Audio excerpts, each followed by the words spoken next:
जय हिंद। आप सभी का स्वागत है आपके अपने इस YouTube चैनल जीएस मैग्नेट में। जैसा कि आप सभी को पता है कि जो अब आपका बिहार पुलिस मद्य निषेध का एग्ज़ाम है वो काफ़ी ज़्यादा नियरेस्ट है। यानी कि 14 मई के दिन आपसे बिहार पुलिस मद्य निषेध का परीक्षा ले लिया जाएगा और आज आपका 6 मई है और कुछ यानी कि 7 दिन और आपके पास समय है। इस 7 दिन में आप रिवीजन कर लीजिएगा तो आपको सफलता मिल जाएगा। अगर आप कोई नया टॉपिक चाहिएगा पढ़ करके सफलता ले ले तो ये कभी नहीं मिलने वाला है। इसलिए हम लोग आज के इस सेशन में स्पेशल यानी कि इतिहास से वीवीआई प्रश्नों को इस सेशन में कवर करेंगे और इतिहास से हम लोग गांधी युग जो 1917 से 1947 तक का समय माना जाता है, गांधी युग से बनने वाले एक एक इम्पोर्टेंट प्रश्न इस सेशन में हम लोग कवर करेंगे। और गांधी युग से हर एक भारत का एग्जाम कॉम्पिटिटिव एग्जाम प्रश्न पूछता है तो पूछता है। आपके बिहार पुलिस मद्य निषेध में भी 2 से 3 प्रश्न स्पेशल गांधी युग से देखने को मिलेगा और वह 1 से 2-3 प्रश्न आपके इसी सेशन से रहेगा। अगर आप सभी लास्ट तक इस सेशन से जुड़ करके सारे प्रश्नों को अपने माइंड में उतारते हैं तब। और इस सेशन में मैं आपको बता दूं कि कुछ ऑब्जेक्टिव प्रश्न भी हम लोग करेंगे जो बहुत बड़े बड़े लेवल के एग्जामों में पूछा गया है और कुछ वन लाइनर प्रश्नों को भी हम लोग इस वीडियो में कवर करेंगे। इसलिए आप सभी लोगों से अगर याद ना हो तो कॉपी और पेन लेकर के बैठिएगा, अपने कॉपी में लिख लीजिएगा। और जिस दिन 14 मई के दिन आप पेपर देके आइएगा ना और गांधी युग के लिए स्पेशल यह सेशन है, आपको सारे प्रश्न कम्युनिटी पर दिखा देंगे कौन कौन प्रश्न हम कराए हुए हैं, कौन कौन से प्रश्न आया है। ठीक है, इसलिए अगर आप सभी लोग इस चैनल पर नए हैं तो जल्दी से चैनल को सब्सक्राइब करके बगल वाले बेल आइकन को दबा दीजिए ताकि कोई भी वीडियो बिहार पुलिस मद्य निषेध से संबंधित अपलोड किया जाए तो यूट्यूब आपको तुरंत उसका नोटिफिकेशन दे दे और आप सभी उसी समय उस वीडियो को देख करके जितना लाभ हो सके उठा सके।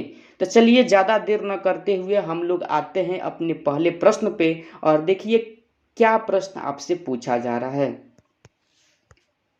जैसा कि मैं आपको बता दूं कि गांधी युग का समय 1917 से 1947 तक के बीच को माना जाता है। आपसे सीधा एग्जाम में पूछा जा सकता है कि गांधी युग कब तक से कब तक के समय को कहा जाता है, तो ध्यान रखिएगा 1917 से 1947 तक के समय को गांधी युग कहा जाता है। ठीक है, और आइए अब देखते हैं कि प्रश्न किस टाइप से आपसे पूछा जाएगा। तो जल्दी से आप सभी लोग आगे। जैसा कि हम लोगों ने प्रश्न पे आ चुके हैं और पहला आपसे वन लाइनर प्रश्न पूछा जा रहा है कि महात्मा गांधी ने सत्याग्रह क्रियाविधि सबसे पहले कहाँ प्रयुक्त किया। तो आप सभी को पता होगा चंपारण से ही शुरू किया था, जो 1917 में चंपारण सत्याग्रह हुआ था और यहीं से भारत में पहला सत्याग्रह की शुरुआत महात्मा गांधी ने किया था। इस बात को ध्यान रखिएगा। और इस चंपारण कहाँ पड़ता है, तो अपने ही कहाँ पड़ता है, बिहार। आप सभी लोग ध्यान रखिएगा। देख लीजिए प्रश्न कैसे पूछेगा आपसे कि दक्षिण अफ्रीका से लौटने के पश्चात गांधी जी ने प्रथम सफल सत्याग्रह प्रारंभ किया। तो कहाँ किया था, आप सभी लोग ध्यान रखिएगा, चंपारण, ऑप्शन नंबर सी को ध्यान रखिएगा। और इस प्रश्न को देख लीजिए, आईएएस और यूपीपीसीएस ने इस प्रश्न को पूछा है। सेम प्रश्न, इतना ही इजी प्रश्न आपके बिहार पुलिस मद्य निषेध में भी पूछा जाएगा, ध्यान रखिएगा। चलिए आगे देख लीजिए, आगे किस टाइप के प्रश्न आपसे पूछे जाएंगे कि देख लीजिए, निम्नलिखित स्थानों में से कहाँ महात्मा गांधी ने भारत में सर्वप्रथम सत्याग्रह प्रारंभ किया। तो चंपारण ही आंसर होगा। 1917 में यह चंपारण सत्याग्रह हुआ था। आप सभी लोग ध्यान रखिएगा। देखिए प्रश्न के लैंग्वेज कैसे कैसे पूछ सकता है, इस बात पर ध्यान दीजिएगा। ठीक है, चलिए अगला प्रश्न आप सभी से वन लाइनर है। देख लीजिए, अंग्रेज पुलिस ऑफिसर कैप्टन सैंडर्स किसके द्वारा गोली से मारा गया था। तो आप सभी को पता होगा सैंडर्स को मारने का काम भगत सिंह ने किया था। ध्यान रखिएगा, कॉपी पेन नोट कर लीजिएगा कॉपी में। ठीक है, कॉपी और पेन लेकर के बैठिएगा। बहुत बार प्रश्न पूछा गया था कि जय हिंद का नारा किसने दिया, तो सुभाष चंद्र बोस का नाम आप सभी लोग ध्यान रखिएगा। ठीक है, अगला प्रश्न है आप सभी का, किस वर्ष में मुस्लिम लीग ने एक पृथक राष्ट्र का संकल्प यानी कि पाकिस्तान प्रस्ताव स्वीकार किया था? तो आप सभी को पता होगा कि 1940 में यह प्रस्ताव को क्या किया गया था, स्वीकार किया गया था। ठीक है, अगला प्रश्न है, वर्ष 1947 के बाद किस राज्य को भारत संघ में सैनिक कार्यवाही के द्वारा बलपूर्वक मिलाया गया? तो आप सभी लोगों को पता होगा कि हैदराबाद एक ऐसा रियासत था जिसे पुलिस कार्रवाई के द्वारा मिलाने का काम किया गया। ठीक है, ध्यान रखिएगा। चलिए अगला प्रश्न है, आप सभी लोगों से देख लीजिए, किसने कहा था तुम मुझे खून दो और मैं तुम्हें आज़ादी दूंगा? तो यह कथन भी किसका है? सुभाष चंद्र बोस का है, ध्यान रखिएगा। अगला प्रश्न है, देश बंधु की उपाधि सर्वप्रथम किससे संबंधित है? तो चित्तरंजन दास को ध्यान रखिएगा, या सीआर दास भी इसे कहा जाता है। और इन्हें कोई उपाधि देने का काम किसने किया था? तो ध्यान रखिएगा, सुभाष चंद्र बोस इनके क्या थे? गुरु थे। सुभाष चंद्र बोस इनके क्या थे? पूछा जा सकता है प्रश्न कि चित्तरंजन दास के गुरु का नाम क्या है? तो सुभाष चंद्र बोस। आप सभी लोग आंसर को कर दीजिएगा। ठीक है, अगला प्रश्न है, वीवीआई प्रश्न है, कांग्रेस का 1919 का अधिवेशन जिसमें पूर्ण स्वराज का लक्ष्य घोषित किया गया था, कहाँ हुआ था? तो आप सभी लोगों को पता होना चाहिए कि लाहौर, और इसके अध्यक्ष कौन थे? पंडित जवाहरलाल नेहरू। आप सभी लोग ध्यान दीजिएगा, ट्रेंडिंग वाला प्रश्न है और वीवीआई इस पे लगाइएगा। ठीक है, चलिए अगला प्रश्न है, कांग्रेस ने भारत छोड़ो आंदोलन का प्रस्ताव किस वर्ष पारित किया था? तो 1942 में पारित किया था। आप सभी लोग ध्यान रखिएगा। अगला प्रश्न है, नमक सत्याग्रह किस ईस्वी में प्रारंभ हुआ था, जिसे सविनय अवज्ञा आंदोलन के नाम से भी जाना जाता है? तो 1930। आप सभी लोग ऑप्शन जो भी रहेगा आप सभी याद रखिएगा, 1930 में नमक सत्याग्रह हुआ था, वही आप लोग सन को सिलेक्ट कीजिएगा। ठीक है, चलिए आगे बढ़ते हैं। अगला प्रश्न है, सुभाष चंद्र बोस ने सिंगापुर में दिल्ली चलो का नारा कब दिया? तो आप सभी को पता होना चाहिए 1943 में दिए थे। कौन? सुभाष चंद्र बोस। ठीक है, चलिए अगला प्रश्न है, किस कृत्य के कारण भगत सिंह, राजगुरु और सुखदेव को 23 मार्च 1931 में फांसी दी गई थी? तो आप सभी लोगों को पता होना चाहिए कि वर्ष 1928 में लाहौर में सैंडर्स की हत्या करने के कारण, यानी कि इस सैंडर्स की हत्या किसने किया था? तो ये तीनों मिलकर ने किया था। ठीक है, लेकिन इसमें फेमस कौन थे? भगत सिंह। और सैंडर्स की हत्या क्यों किए थे? कि यही सैंडर्स जब 1928 ईस्वी में, यानी कि 1928 ईस्वी में साइमन कमीशन भारत आया था, तो इस साइमन कमीशन के विरोध कर रहे थे एक बहुत ही चर्चित क्रांतिकारी, जिनका नाम क्या था? लाला लाजपत राय। और लाला लाजपत राय पर इस सैंडर्स ने लाठियां बरसाने का काम किया था, जिसके वजह से लाला लाजपत राय पूरी तरह से घायल हो गए और अंततः उनकी क्या हो गई? मृत्यु हो गई। तो ध्यान रखिएगा किससे संबंधित है यह फांसी? तो सैंडर्स की हत्या से संबंधित है। ठीक, चलिए अगला प्रश्न है आप सभी लोगों का, असहयोग आंदोलन 1920 से 22 को क्यों स्थगित किया गया था? तो आप सभी लोगों को पता होना चाहिए कि चौरा चौरी में हुई हिंसक घटना के कारण। जल्दी से कमेंट में बताइए, पिछले सेशन में मैंने बताया है कि चौरा चौरी कांड कब हुआ था। ठीक है, चलिए अगला प्रश्न है आप सभी लोगों से कैसे पूछा जाएगा, भारतीय राष्ट्रीय कांग्रेस ने असहयोग आंदोलन किस वर्ष प्रारंभ किया? तो ध्यान रखिएगा 1920 में, ऑप्शन नंबर सी। और इसको यूपी लोअर सब इंस्पेक्टर में यह प्रश्न पूछा गया है, आप सभी लोग ध्यान रखिएगा। अगला प्रश्न है देख लीजिए, 1919 में जालियांवाला बाग हत्याकांड कहाँ हुआ था? तो अमृतसर नामक स्थान पर हुआ था, यानी कि ठीक है अमृतसर नामक स्थान पर। और जलियांवाला बाग एक जल्ली नाम की व्यक्ति का क्या था? संपत्ति था, ध्यान रखिएगा। अगला प्रश्न है, जालियांवाला बाग हत्याकांड हुआ था, कब हुआ था? तो ध्यान रखिएगा 13 अप्रैल 1919 को हुआ था। 13 अप्रैल 1919 को हुआ था, याद रखिएगा। एकदम इजी प्रश्न है, वीवीआई प्रश्न है, आप सभी लोग ध्यान रखिएगा। चलिए अगला प्रश्न है, जैसे एक कुछ मतलब आपको चिन्ह दिखाई दिया गया है, यानी कि गोलियों के निशान जो हुआ था, यानी कि आपका, यानी कि जालियांवाला बाग पे ऐसे करके कुछ गोली का निशान आपको दिखाया गया है, ऐसे था। ठीक है, ध्यान रखिएगा। चलिए चित्र से प्रश्न नहीं पूछा जाएगा, आप सभी क्वेश्चन पे ध्यान दीजिएगा। किस अधिनियम के तहत बिना मुकदमा और दोषी कहीं विधि न्याय ने किसी भी व्यक्ति को कैद करने का यानी कि प्राधिकार सरकार को दिया गया था।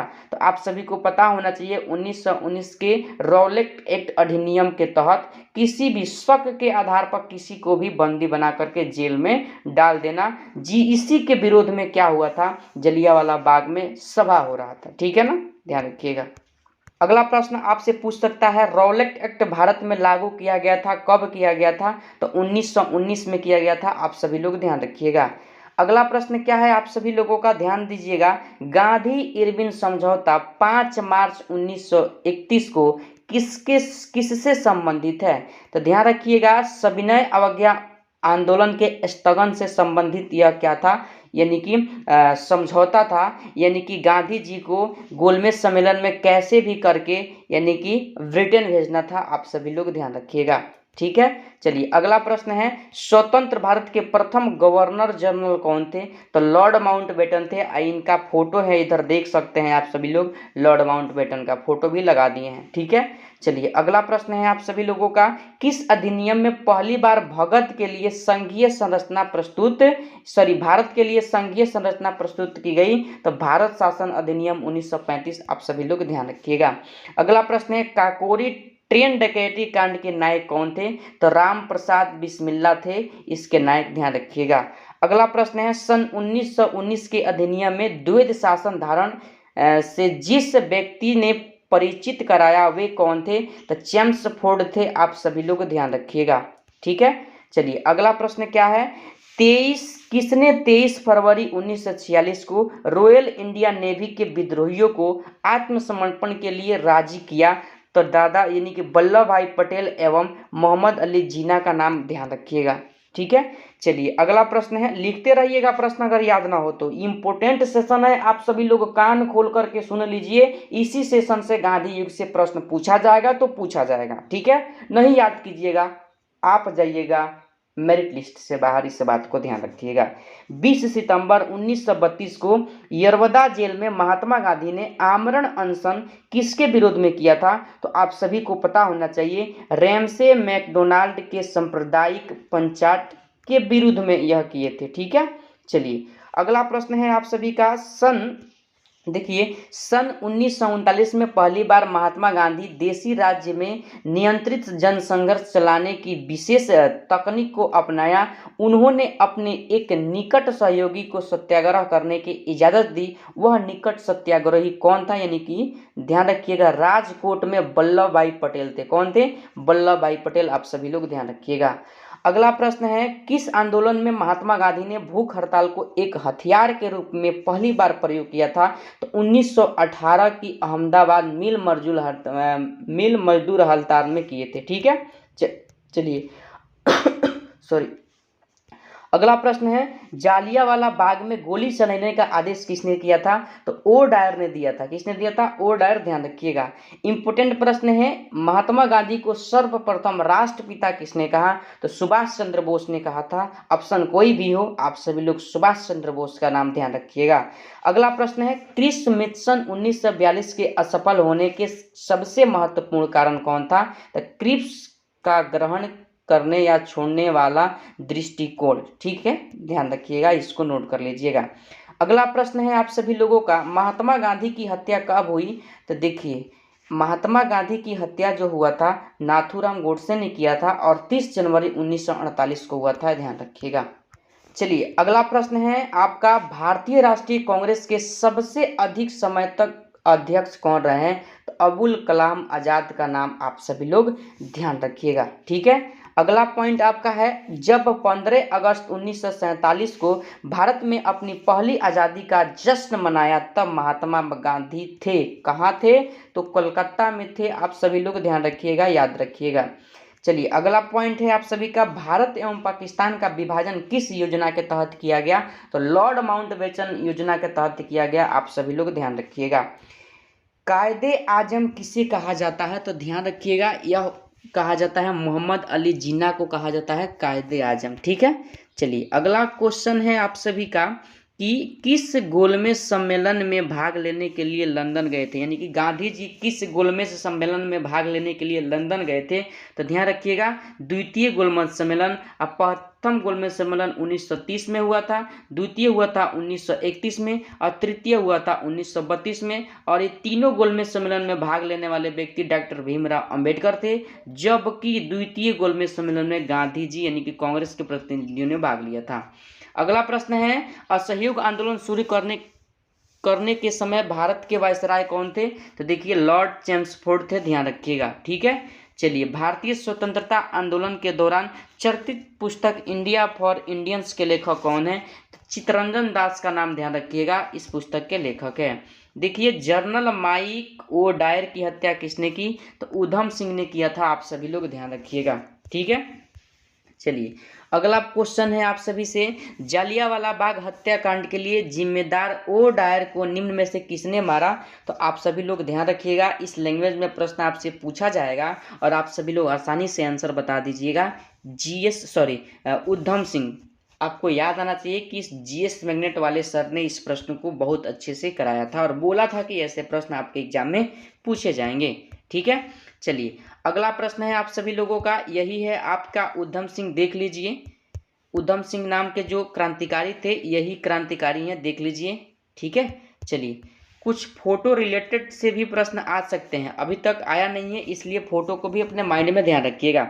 साइमन कमीशन का भारत आगमन किस वर्ष हुआ? तो 1928 में, अभी ही बताए हैं। और 76 पद बिहार पुलिस मद्य निषेध का एग्जाम हुआ था, उसमें यह प्रश्न पूछा गया था। अगला प्रश्न है, भारतीय कम्युनिस्ट पार्टी का अस्तित्व किस वर्ष में आया? तो 1921, आप सभी लोग ध्यान रखिएगा।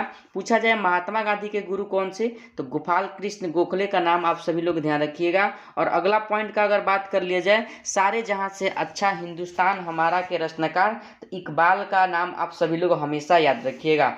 दीनबंधु के नाम से विख्यात था कौन? तो C.F. एंड्रूज था दीनबंधु के नाम से विख्यात। ठीक है, चलिए माई एक्सपेरिमेंट विथ टूथ के रचनाकार कौन है? तो महात्मा गांधी का नाम आप सभी लोग याद रखिएगा। ठीक है, चलिए अगला प्रश्न है आप सभी से, दांडी यात्रा में गांधी जी कितनी दूरी पैदल तय करने के नाम नमक कानून का विरोध किया था? तो 385 किलोमीटर पैदल चले थे। ठीक है, चलिए गांधी जी ने किस कानून को काला कानून की संज्ञा दिए थे? तो रॉलेट एक्ट जो 1919 में आया था। ठीक है, इसे ही काला कानून बताया था। चलिए अगर क्वेश्चन आपको साफ ना दिखे तो आपसे रिक्वेस्ट है कुछ समय के लिए अपने वीडियो की क्वालिटी को बढ़ा लीजिएगा, क्योंकि यह सेशन आपको लाइफ में आगे बढ़ने के लिए एग्ज़ाम में मेरिट लिस्ट यानी कि रिजल्ट में मेरिट लिस्ट बनाने में काफ़ी ज़्यादा महत्वपूर्ण भूमिका निभाएगा। ठीक है, चलिए अगला पॉइंट है, चंपारण सत्याग्रह के दौरान महात्मा गांधी के साथ कौन शामिल थे? तो ध्यान रखिएगा, राजेंद्र प्रसाद, अनुग्रह चंद नारायण सिंह, ये दोनों आदमी क्या थे? शामिल थे, ध्यान रखिएगा। अगला प्रश्न है, स्वराज पार्टी की स्थापना किस वर्ष की गई थी? तो 1923 में किया गया था स्वराज पार्टी की स्थापना। और पिछले सेशन में हमने बताया था किसने किया था, आप सभी लोग कमेंट में बताइए, ताकि तब तो पता लगे कि आप लोग याद रखते हैं प्रश्न को। चलिए अगला पॉइंट है, कांग्रेस का प्रथम विभाजन 1907 के सूरत अधिवेशन में हुआ था, इनमें दूसरा विभाजन कब हुआ? तो 1918 में दूसरा विभाजन मुंबई में हुआ। और इसी सूरत विभाजन में कांग्रेस के गरम दल और नरम दल दो भागों में बंट गए। ठीक है, चलिए अगला प्रश्न क्या है आप सभी लोगों का, लोकप्रिय नाम लाल कुर्ती कमीज के रूप में किसे जाना जाता है? तो खुदाई खिदमतगारों को जाना जाता है, ध्यान रखिएगा। चलिए अगला प्रश्न है, भारतीय राष्ट्रीय कांग्रेस 1947 में देश के विभाजन पर सहमत हो गई, इसका मुख्य कारण बताना है। तो मुख्य कारण हो जाएगा, कांग्रेस बड़े पैमाने पर सांप्रदायिक दंगों को टालना चाहती थी। ठीक है, चलिए अगला प्रश्न क्या है आप सभी लोगों का, यानी कि वर्ष 1919 में पंजाब में हुए क्रूर अत्याचारों के विरुद्ध स्वरूप ब्रिटिश सरकार से प्राप्त सर की उपाधि किसने लौटाई थी? तो ध्यान रखिएगा, रविंद्रनाथ टैगोर ने लौटाई थी। वही जो जलियांवाला बाग हत्याकांड हुआ था उसी के विरोध में इन्होंने क्या किया, यानी कि लौटा दिया। ठीक है, चलिए अगला प्रश्न है, निम्न में से किसके द्वारा जलियांवाला बाग कांड के विरोध में सर की उपाधि त्याग दी गई?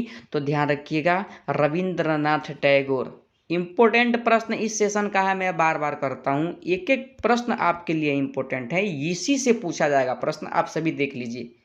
चलिए, बहुत छानबीन करने के बाद इस प्रश्न को मैं करा रहा हूँ, चूंकि बहुत सारे क्वेश्चन बैंक को देखा है और सारे क्वेश्चन बैंक इसी से रिलेटेड प्रश्न पूछा है गांधी।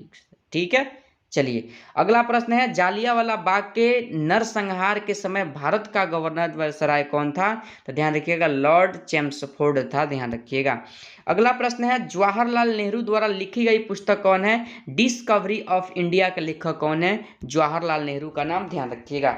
अगला प्रश्न है, नेहरू रिपोर्ट को अंतिम रूप से अवगत 1928 में आयोजित सर्वदलीय सम्मेलन में स्वीकार किया गया था। इस सम्मेलन की अध्यक्षता किसने किया था? तो डॉक्टर अंसारी ने किया था। आप सभी लोग इस बात को ध्यान रखिएगा। अगला प्रश्न, एक प्रश्न दिए थे कि स्वराज पार्टी की स्थापना किसने की? तो चित्तरंजन दास और मोतीलाल नेहरू ने 1923 में किया था। कहाँ किया था? इलाहाबाद का नाम आप सभी लोग ध्यान रखिएगा। चलिए अगला प्रश्न है आप सभी के लिए, ब्रिटिश सरकार ने पहली बार यह घोषणा की कि उनकी मंशा भारत में धीरे धीरे एक उत्तरदायी सरकार बनाने की है द्वारा अगस्त 1917 में यह घोषणा की गई थी। ठीक है, चलिए अगला प्रश्न क्या है, चौरा चौरी नामक प्रसिद्ध स्थल कहाँ है? गोरखपुर में है, आप सभी लोग ध्यान रखिएगा।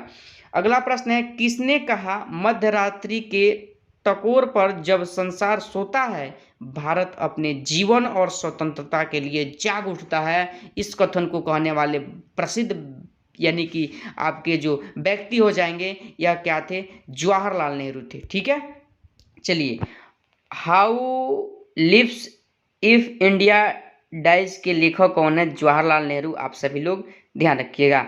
अगला पॉइंट है कि गांधी जी भारतीय कांग्रेस के अध्यक्ष कितनी बार बने हैं? तब ध्यान रखिएगा, एक बार 1924 के बेलग्राम अधिवेशन के कांग्रेस के अध्यक्ष, आप बेलगाम अधिवेशन के यानी कि कांग्रेस के अध्यक्ष बने हैं, आप सभी लोग ध्यान रखिएगा। अगला प्रश्न है, इनकलाब जिंदाबाद का नारा किसने दिया था? तो भगत सिंह ने दिया था, आप सभी को पता होना चाहिए। और भारत में जब क्रिप्स मिशन आया उस समय भारत का गवर्नर कौन था? पूछा जा सकता है प्रश्न, लॉर्ड लिंथीगो का नाम, ध्यान रखिएगा। ठीक है, चलिए अगला प्रश्न है, स्वतंत्रता प्राप्ति के समय महात्मा गांधी कहाँ थे? तो देखिए, कांग्रेस के सदस्य नहीं थे। जब स्वतंत्रता मिल रहा था भारत को तो उस समय महात्मा गांधी कांग्रेस के सदस्य नहीं थे। इस बात को आप सभी लोग ध्यान रखिएगा। अगला क्वेश्चन है, भगत सिंह आजादी के समय कांग्रेस के अध्यक्ष कौन थे? भारत की आज़ादी के समय कांग्रेस के अध्यक्ष था जेबी कृपलानी का नाम, आप सभी लोग ध्यान रखिएगा। अगला पॉइंट है, भारत एवं पाकिस्तान के बीच सीमांकन किसने किया था? तो सर सिरिल रेडक्लिफ ने किया था, इस बात को ध्यान रखिएगा। अगला प्रश्न है, महात्मा गांधी ने हिंद स्वराज की रचना की थी जब वे जहाज से इंग्लैंड से दक्षिण अफ्रीका यात्रा कर रहे थे, तब इसको लिखने का काम किया था, रचना किया था, ध्यान रखिएगा। चलिए अगला प्रश्न है, इंडियन लिबरल फेडरेशन की स्थापना किसने की? तो एस.एन. बनर्जी ने इसकी स्थापना किए थे। चलिए अगला प्रश्न है, दक्षिण अफ्रीका में महात्मा गांधी के द्वारा प्रकाशित पत्रिका का नाम क्या है? इंडियन ओपिनियन का नाम, आप सभी लोग ध्यान रखिएगा। या दक्षिण अफ्रीका में इसकी शुरुआत गांधी जी ने किया था। अगला पॉइंट है, सविनय अवज्ञा आंदोलन 1930 की पराकाष्ठा में गांधी जी ने किसके साथ समझौते पर हस्ताक्षर किए थे? तो इरविन के साथ, आप सभी लोग ध्यान रखिएगा। ठीक है, चलिए अगला प्रश्न क्या है आप सभी लोगों का, देख लीजिए प्रश्न को। 31 अक्टूबर 1943 को स्वतंत्र भारत की आजाद हिंद सरकार की घोषणा कहाँ की गई थी? तो सिंगापुर में किया गया था, आप सभी लोगों को पता होना चाहिए। ठीक है ना, चलिए किसने किया था? सुभाष चंद्र बोस। चलिए अगला प्रश्न है, भारतीय स्वतंत्रता संग्राम के दौरान साइमन कमीशन की नियुक्ति किस उद्देश्य के लिए हुई थी? तो 1919 के सुधारों की प्रगति की समीक्षा करने के लिए यह कहाँ आ रहा था? भारत आ रहा था। ठीक है, चलिए भारत छोड़ो आंदोलन के समय इंग्लैंड का प्रधानमंत्री कौन था? तो चर्चिल का नाम, आप सभी लोग ध्यान रखिएगा, इससे भी प्रश्न पूछा जाता है। देखिए बैटरी चार्ज नहीं है, ठीक है ना।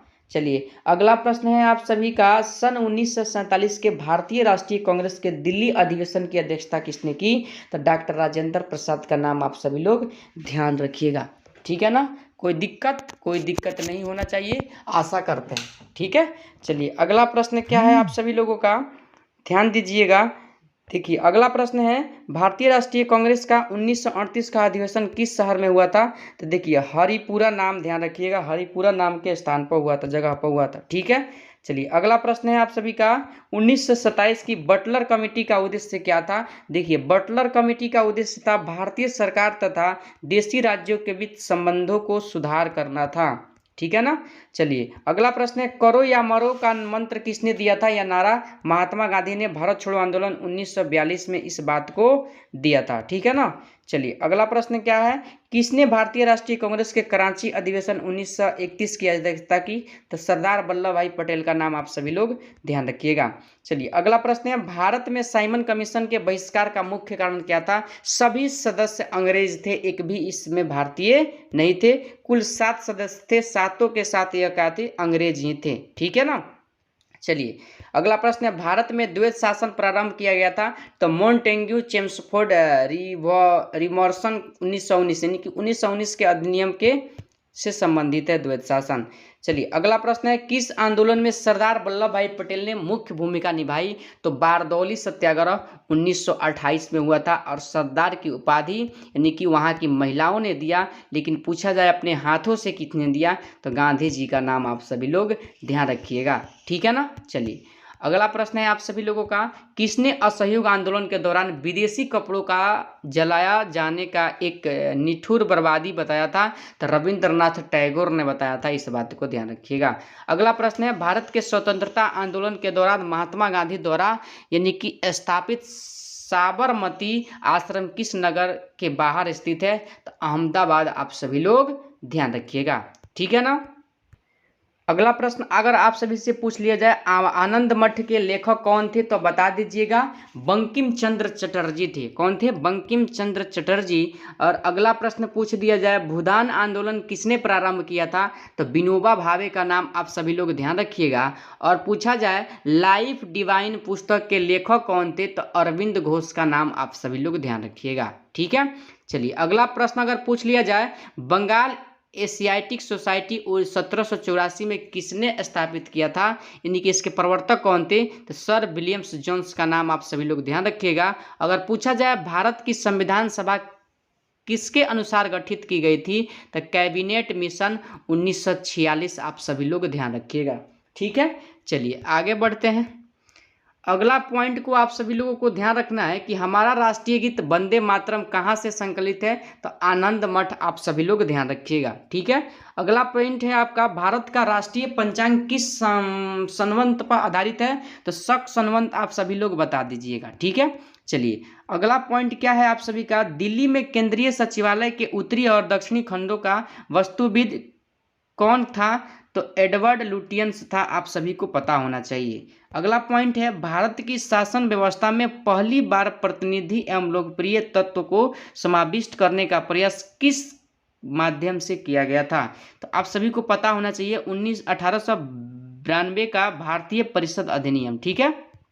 चलिए अगला प्रश्न है, किस गवर्नर के कार्यकाल के दौरान 1921 में कलकत्ता में विक्टोरिया मेमोरियल हॉल का निर्माण पूरा हुआ? तो ध्यान दीजिएगा आप सभी लोग, लॉर्ड रिडिंग उस समय क्या था? भारत का यानी कि गवर्नर था। ठीक है। चलिए नई दिल्ली शहर के रूपांकन में कौन शामिल था? तो एडवर्ड लुटियंस और एडवर्ड बेकर शामिल थे दोनों। ठीक है। चलिए अगला प्रश्न क्या है, किसने 1898 में बनारस में सेंट्रल हिंदू कॉलेज स्थापित किया था और बाद में बनारस हिंदू विश्वविद्यालय का केंद्र बन गया? तो एनी बेसेंट का नाम आप सभी लोगों को ध्यान रखना है। चलिए देवदास उपन्यास के रचनाकार कौन है? तो शरत चंद्र चट्टोपाध्याय का नाम आप सभी लोग ध्यान रखिएगा।